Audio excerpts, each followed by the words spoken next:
ठाण्यातील कोपरी येथील ऐतिहासिक महादेव शिवमंदिरात महाशिवरात्रीनिमित्त भाविकांची अलोट गर्दी दिसून आली आहे। महाशिवरात्रीनिमित्त भाविकांसाठी विविध प्रकारचे नियोजन करण्यात आले आहे। दरम्यान अनेक वर्षांच्या परंपरेनुसार यंदाही विविध प्रकारच्या फुलांनी मंदिर सजले असून या फुलांमध्ये पिवळा केशरी गोंडा, लाल गुलाबी रंगांचे गुलाब, मोगरा आणि विविध प्रकारच्या पानांनी शिवलिंग परिसर सजलाय। मंदिर परिसरातील इतर मंदिरांना देखील फुलांच्या माळांनी सजवण्यात आलंय।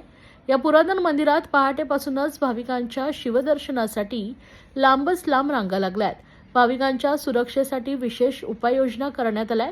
दरम्यान यावेळी इतर भाविकांसह राष्ट्रवादी शरदचंद्र पवार गटाचे ठाणे शहर जिल्हा अध्यक्ष मनोज प्रधान, राष्ट्रवादी शरद पवार पक्षाच्या महिला अध्यक्षा ऋता आव्हाड आदी मान्यवर उपस्थित होते।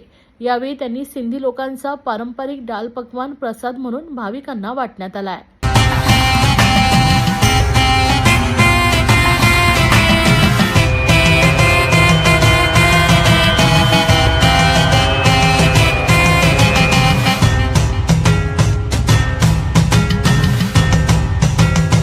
आज महाशिवरात्रीच्या निमित्त या कोपरीच्या मंदिरात येणं झालं आणि खरं बरं वाटलं।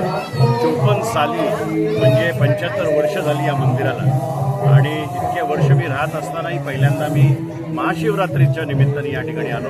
आज अतिशय बरं वाटतं आणि महत्त्वाचं इतकं चांगलं वाटलं की बाहेर दाल पकवान लोकांना वाटत होते आणि खऱ्या अर्थाने फक्त आपण सण साजरा न करता गरिबांचा पण विचार या माध्यमातून केला आहे आणि गरीब लाईन लावून दाल पकवान खात आहेत, त्याबद्दल पण फार बरं वाटलं। या मंदिराचं काम चालू आहे, त्यांना मी त्या कामाबद्दलही शुभेच्छा देतो।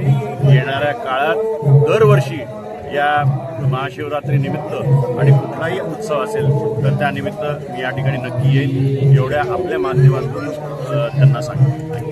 आपल्या सगळ्यांना महाशिवरात्रीच्या खूप खूप शुभेच्छा।